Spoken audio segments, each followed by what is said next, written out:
अच्छे लोगों की मृत्यु जल्दी क्यों हो जाती है? अच्छे लोगों के साथ बुरा क्यों होता है? अच्छे लोग अपने पाप का फल जल्दी ही काट लेते हैं। और इस वीडियो के अंत में भगवान श्री कृष्ण के द्वारा एक बताई गई बहुत ही अच्छी कहानी का भी वर्णन किया गया है। मित्रों, यह एक सवाल है कि अच्छे लोगों की मृत्यु जल्दी क्यों हो जाती है। अक्सर यह देखा जाता है कि अच्छे से और धर्म से चलने वाले लोगों की मृत्यु अक्सर जल्दी ही हो जाती है। शास्त्रों में तो बताया गया है कि कलयुग में लोगों की उम्र 30 साल ही रह जाएगी और कलयुग का अंत होते होते आपने यह भी सुना होगा कि भगवान अच्छे लोगों को जल्दी बुला लेते हैं। नमस्कार मित्रों, एक बार फिर स्वागत है आपका हमारे YouTube चैनल की बहुत ही ज्ञानवर्धक वीडियो में। दोस्तों, आप लोगों से एक रिक्वेस्ट है कि यदि आप अभी हमारे YouTube चैनल को सब्सक्राइब नहीं किया है तो चैनल को सब्सक्राइब करके घंटी बटन को प्रेस कर दे, ताकि हमारे चैनल के माध्यम से हर आने वाली वीडियो का नोटिफिकेशन सबसे पहले आप तक पहुंचे। तो दोस्तों, देरी न करते हुए वीडियो को शुरू करते हैं। मित्रों, यह फैसला तो भगवान ही करते हैं कि किसकी उम्र कितनी है। आप यह कहावत भी जरूर सुनेंगे कि जितनी चाबी भरी राम उतनी ही तमाशा करते हैं। दोस्तों, इस कहावत से साफ हो जाता है कि किसकी मृत्यु कब होती है, यह भगवान ही तय करते हैं। वैसे तो अच्छे लोगों की मौत जल्दी हो जाने के पीछे कई कारण होते हैं, लेकिन पहले कारण को समझने के लिए आपको यह जानना होगा कि हम जो कुछ भी इस जन्म में करते हैं उसका जवाब हमें ऊपर यमराज को देना होता है।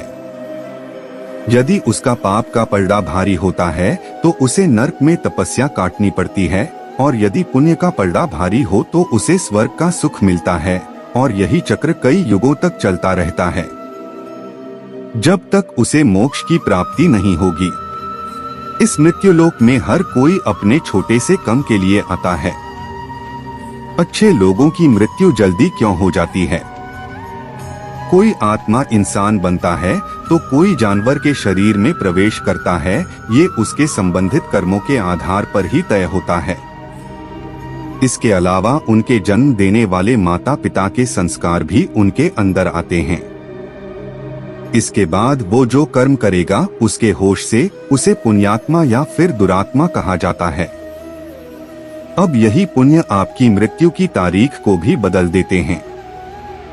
जिस तरह से एक जज जेल में रहने वाले कैदी के व्यवहार को देखकर उसकी सजा कम कर देता है, ठीक उसी तरह भगवान भी देखते हैं कि इंसान मौत में जाने के बाद अच्छा कर्म कर रहा है और उसे अपने किए की सजा मिली है।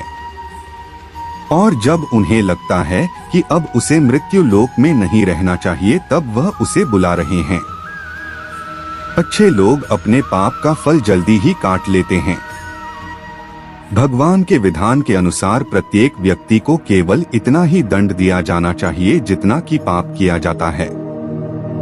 अब क्योंकि अच्छे लोगों के पाप कर्म बुरे लोगों के पाप कर्मों की तुलना में अधिक होते हैं, इसलिए अच्छे लोग अपने पापों का फल जल्दी ही कम लेते हैं।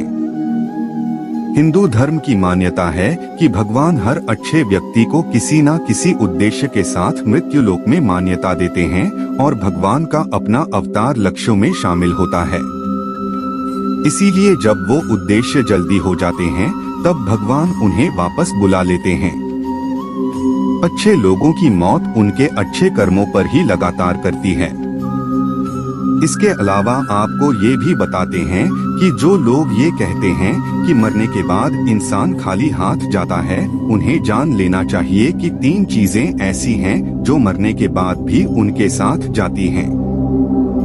एक है विशिष्ट कर्म, दूसरा है स्मृति और तीसरा है जागृत। इसीलिए अब आप किसी से ये मत कहना कि आप खाली हाथ आए थे और खाली हाथ छोड़ देंगे। मानव जीवन का उद्देश्य, इसकी वजह है मनुष्य में सत्य एवं असत्य का विवेकी हमारी बुद्धि का होना। लेकिन इस धरती पर हम दुनियादारी के चक्र में कुछ इस तरह फंस जाते हैं कि हमारी बौद्धिक सीमा में ही सिमट कर रह जाती है। हम सब कुछ अंतर्निहित सुखों को ही मानक सब कुछ मानते हैं। यही गलती हम कर जाते हैं क्योंकि इसके बावजूद कोई भी व्यक्ति यह दावा नहीं करता कि वह पूरी तरह से सुखी है। सच्चाई यह है कि हमें सामान्य मानव जीवन के उद्देश्य का पर्दाफाश करने के लिए निरंतर प्रयास करते रहना चाहिए। यह सच है कि आपके और आपके परिवार के भरण पोषण की जिम्मेदारी हमारी है और हमें इसे हर हाल में निभाना चाहिए। लेकिन क्या आप यह समझ पाते हैं कि आप कितने दिनों तक या कितने सालों तक इस जगत में बने रहते हैं और आपकी मंजिल बन जाती है? तो इन कार्ड के उत्तर में ज्यादातर लोग यही कहते हैं कि पता नहीं, ऐसे लोग बड़े ही अजीब होते हैं। वो यात्रा तो कर रहे हैं पर यात्रा के संबंध में उन्हें कुछ जानकारी नहीं होती। क्या आपने कभी एकांत में यह सोचा है कि आपका यह मानव जीवन क्यों मिला है? तो दोस्तों, महाभारत में युधिष्ठिर महाराज के एक प्रश्न के उत्तर में भीष्म पितामह ने कहा था कि किसी से बढ़कर कोई भी जीव नहीं है। आपको यह जानकर आश्चर्य होगा कि 84 लाख योनियों के बाद हम मनुष्य जीवन से मिलते हैं और संसार के सभी प्राणियों में मनुष्य ही सबसे श्रेष्ठ है। मित्रों, धर्म कोई सा भी क्यों ना हो, हर किसी में यही बताया गया है कि जिसने इस धरती पर जन्म लिया है उसकी मृत्यु निश्चित है। और अगर बात सनातन धर्म की करें तो इसकी एक मान्यता के अनुसार बच्चे के जन्म की छठी रात ही ब्रह्मा जी उसकी किस्मत लिख देते हैं, जिसमें उसके आने वाले कल जैसे विवाह, पढ़ाई, नौकरी, यहाँ तक कि मृत्यु की तारीख तक शामिल होती है। इसी तरह दोस्तों, श्रीमद् भगवद गीता में भी भगवान श्री कृष्ण कहते हैं कि ये एक आध्यात्मिक और ईश्वरीय जीवन का पद है जिसे प्राप्त करके मनुष्य मोहित नहीं होता। यदि किसी जीवन के अंतिम समय में भी इस तरह की स्थिति में हो तो वह भगवत धाम में प्रवेश करता है। मनुष्य कृष्ण भावनामृत या दिव्य जीवन को एक क्षण में तुरंत प्राप्त कर सकता है और हो सकता है कि उसके लाखों जन्मों के बाद भी यह प्राप्त न हो। दोस्तों, यह तो सच को समझने और स्वीकार करने की बात है। भगवत गीता कहती है कि वास्तविक जीवन शुरू किया गया यह उद्यम जीवन के साथ होता है। दोस्तों, इन बातों से यह तो स्पष्ट होता है कि हम सभी एक निश्चित समय के लिए पृथ्वी पर रहने वाले सभी लोग आते हैं और कुछ विशेष कर्मों को करने के लिए आते हैं। जब हमारे कर्म पूरे हो जाते हैं और इस जीवन के लक्ष्य प्राप्त हो जाते हैं तो प्रभु हमें परलोक में एक सहज स्थान प्रदान करते हैं। भगवान कृष्ण और अन्य कहते हैं कि वास्तविक जीवन तब शुरू होता है जब यह भौतिक जीवन समाप्त हो जाता है। मित्रों, जो लोग सदाचारी होते हैं और जीवन में अच्छे कर्म किए होते हैं वे वास्तव में विशेष होते हैं। जब उनकी मृत्यु का समय निश्चित हो जाता है तो दोस्तों वे इस दुनिया को छोड़कर आगे की यात्रा जारी रखते हैं। अच्छे लोगों के साथ बुरा क्यों होता है? मित्रों, आपने देखा होगा कि पूजा पाठ और धर्म कर्म करने वाले लोगों की जिंदगी बुरे कर्म करने वालों की तुलना में काफी कठिन है। आपने यह निश्चित रूप से सोचा होगा, तो आप इसके रहस्य कथनों को खोलेंगे।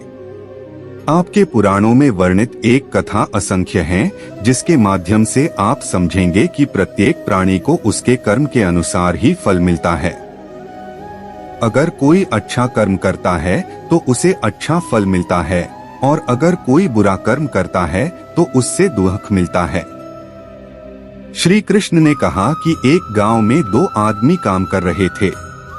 उनमें से एक बड़ा ही धार्मिक था और रोज मंदिर जाता था और भगवान की पूजा करता था, लेकिन दूसरा आदमी नास्तिक था और वह भी रोज मंदिर गया था और वहां से उसने जूते, चप्पल और दाल पत्ती से पैसे चुरा लिए थे। एक दिन उस गांव में बहुत जोर की बारिश हो रही थी और उस समय मंदिर में पुजारी के अलावा और कोई नहीं था। नास्तिक वाला मंदिर गया और उसने तुरंत ही सारा धन चुरा लिया और वहां से चला गया। उसी समय आस्तिक वाला आदमी भी मंदिर गया और भगवान की पूजा करने लगा। उसी समय मंदिर के पुजारी ने उसे देख लिया और उसे ही चोर समझ लिया।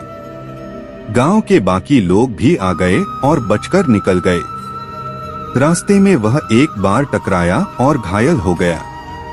आस्तिक व्यक्ति को वह व्यक्ति मिला जिसने मंदिर में चोरी की थी। करोड़ों कल्प जाने पर भी पाप कर्म का बिना भोगे नाश नहीं होता। कुछ समय बाद दोनों व्यक्तियों की मृत्यु हो गई और वहां आस्तिक व्यक्ति ने यमराज से पूछा कि उसके साथ ऐसा क्यों हुआ।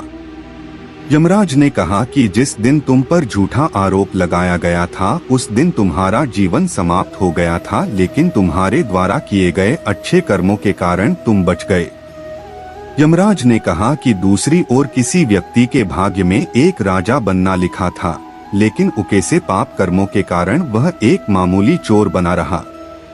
मित्रों, दूसरे और शास्त्रों में यह भी बताया गया है कि करों कल्प अनुमान जाने पर भी पाप कर्म का बिना भोगे नाश नहीं होता। इसलिए जो व्यक्ति पाप करता है वह हो सकता है कि आज खुश हो, लेकिन उसे अपने पाप का फल कभी नहीं तो कभी छोटा नहीं मानता। इसी तरह से एक कहानी यह भी है कि एक बहुत ही ज्यादा पापी व्यक्ति एक रास्ते से जा रहा था और वहां बहुत सारा सोना मिल गया, और जब उसी रास्ते से एक अच्छा और धर्मात्मा व्यक्ति जा रहा था जिसे कांटा लग गया और वह जोर से जमीन पर गिर गया। वहां के कुछ लोगों ने सोचा कि यह तो बड़ा गलत हो गया, और फिर वे दोनों आदमियों का चक्कर ले गए एक पंडित को दिखाई दिए। पंडित जी ने बताया कि वह जो पापी व्यक्ति है उसकी नियति में राजा बना था, लेकिन उसके द्वारा पाप के कारण उसे इतना सोना ही केवल मिल पाया है। दूसरी ओर भले ही किसी भी धर्मात्मा के जीवन का आज आखिरी दिन था, लेकिन उसके द्वारा अच्छे कर्म किए गए, क्योंकि उसे केवल एक कांटा ही लगा और वह बच गया। क्या अच्छे कर्म करके बुरे कर्मों के फल से बचा जा सकता है?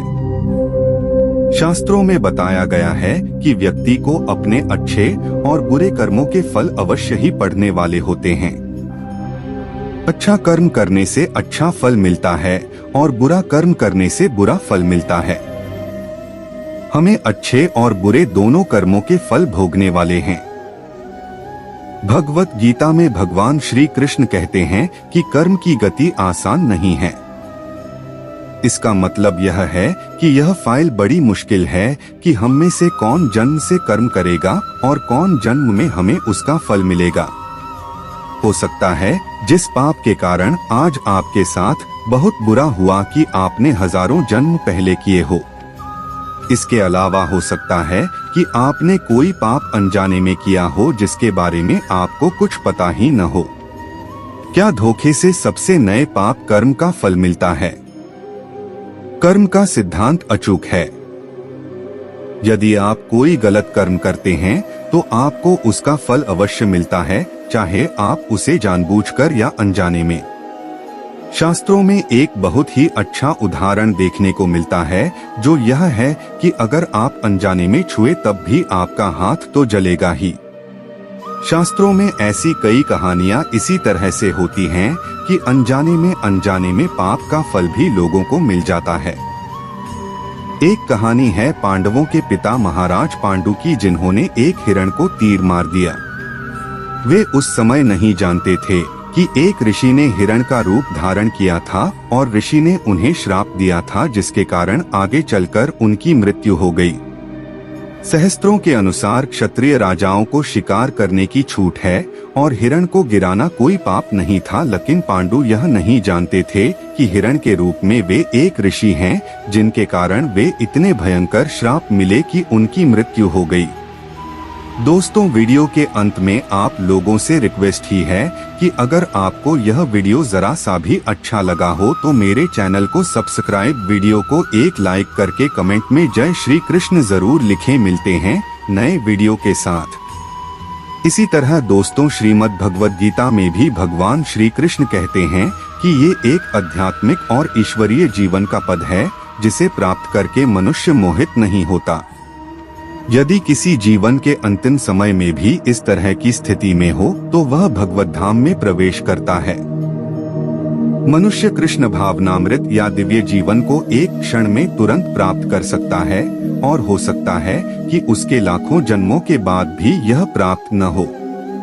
दोस्तों, यह तो सच को समझने और स्वीकार करने की बात है। भगवत गीता कहती है कि वास्तविक जीवन शुरू किया गया यह उद्यम जीवन के साथ होता है।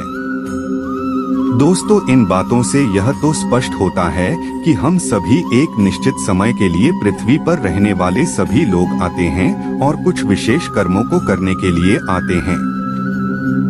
जब हमारे कर्म पूरे हो जाते हैं और इस जीवन के लक्ष्य प्राप्त हो जाते हैं, तो प्रभु हमें परलोक में एक सहज स्थान प्रदान करते हैं। भगवान कृष्ण और अन्य कहते हैं कि वास्तविक जीवन तब शुरू होता है जब यह भौतिक जीवन समाप्त हो जाता है। मित्रों, जो लोग सदाचारी होते हैं और जीवन में अच्छे कर्म किए होते हैं, वे वास्तव में विशेष होते हैं। जब उनकी मृत्यु का समय निश्चित हो जाता है, तो दोस्तों वे इस दुनिया को छोड़कर आगे की यात्रा जारी रखते हैं। अच्छे लोगों के साथ बुरा क्यों होता है? मित्रों, आपने देखा होगा कि पूजा पाठ और धर्म कर्म करने वाले लोगों की जिंदगी बुरे कर्म करने वालों की तुलना में काफी कठिन है। आपने यह निश्चित रूप से सोचा होगा, तो आप इसके रहस्य कथनों को खोलेंगे। आपके पुराणों में वर्णित एक कथा असंख्य है, जिसके माध्यम से आप समझेंगे कि प्रत्येक प्राणी को उसके कर्म के अनुसार ही फल मिलता है। अगर कोई अच्छा कर्म करता है तो उसे अच्छा फल मिलता है, और अगर कोई बुरा कर्म करता है तो उससे दुख मिलता है। श्री कृष्ण ने कहा कि एक गांव में दो आदमी काम कर रहे थे। उनमें से एक बड़ा ही धार्मिक था और रोज मंदिर जाता था और भगवान की पूजा करता था, लेकिन दूसरा आदमी नास्तिक था और वह भी रोज मंदिर गया था और वहां से उसने जूते चप्पल और दाल पत्ती से पैसे चुरा लिए थे। एक दिन उस गांव में बहुत जोर की बारिश हो रही थी और उस समय मंदिर में पुजारी के अलावा और कोई नहीं था। नास्तिक वाला मंदिर गया और उसने तुरंत ही सारा धन चुरा लिया और वहां से चला गया। उसी समय आस्तिक वाला आदमी भी मंदिर गया और भगवान की पूजा करने लगा। उसी समय मंदिर के पुजारी ने उसे देख लिया और उसे ही चोर समझ लिया। गांव के बाकी लोग भी आ गए और बचकर निकल गए। रास्ते में वह एक बार टकराया और घायल हो गया। आस्तिक व्यक्ति को वह व्यक्ति मिला जिसने मंदिर में चोरी की थी। करोड़ों कल्प जाने पर भी पाप कर्म का बिना भोगे नाश नहीं होता। कुछ समय बाद दोनों व्यक्तियों की मृत्यु हो गई और वहां आस्तिक व्यक्ति ने यमराज से पूछा कि उसके साथ ऐसा क्यों हुआ। यमराज ने कहा कि जिस दिन तुम पर झूठा आरोप लगाया गया था, उस दिन तुम्हारा जीवन समाप्त हो गया था, लेकिन तुम्हारे द्वारा किए गए अच्छे कर्मों के कारण तुम बच गए। यमराज ने कहा कि दूसरी ओर किसी व्यक्ति के भाग्य में एक राजा बनना लिखा था, लेकिन उके से पाप कर्मों के कारण वह एक मामूली चोर बना रहा। मित्रों, दूसरे और शास्त्रों में यह भी बताया गया है कि करों कल्प अनुमान जाने पर भी पाप कर्म का बिना भोगे नाश नहीं होता। इसलिए जो व्यक्ति पाप करता है वह हो सकता है कि आज खुश हो, लेकिन उसे अपने पाप का फल कभी नहीं तो कभी छोटा नहीं मानता। इसी तरह से एक कहानी यह भी है कि एक बहुत ही ज्यादा पापी व्यक्ति एक रास्ते से जा रहा था और वहां बहुत सारा सोना मिल गया, और जब उसी रास्ते से एक अच्छा और धर्मात्मा व्यक्ति जा रहा था जिसे कांटा लग गया और वह जोर से जमीन पर गिर गया। वहां के कुछ लोगों ने सोचा कि यह तो बड़ा गलत हो गया, और फिर वे दोनों आदमियों का चक्कर ले गए एक पंडित को दिखाई दिए। पंडित जी ने बताया कि वह जो पापी व्यक्ति है उसकी नियति में राजा बना था, लेकिन उसके द्वारा पाप के कारण उसे इतना सोना ही केवल मिल पाया है। दूसरी ओर भले ही किसी भी धर्मात्मा के जीवन का आज आखिरी दिन था, लेकिन उसके द्वारा अच्छे कर्म किए गए, क्योंकि उसे केवल एक कांटा ही लगा और वह बच गया। क्या अच्छे कर्म करके बुरे कर्मों के फल से बचा जा सकता है? शास्त्रों में बताया गया है कि व्यक्ति को अपने अच्छे और बुरे कर्मों के फल अवश्य ही पड़ने वाले होते हैं।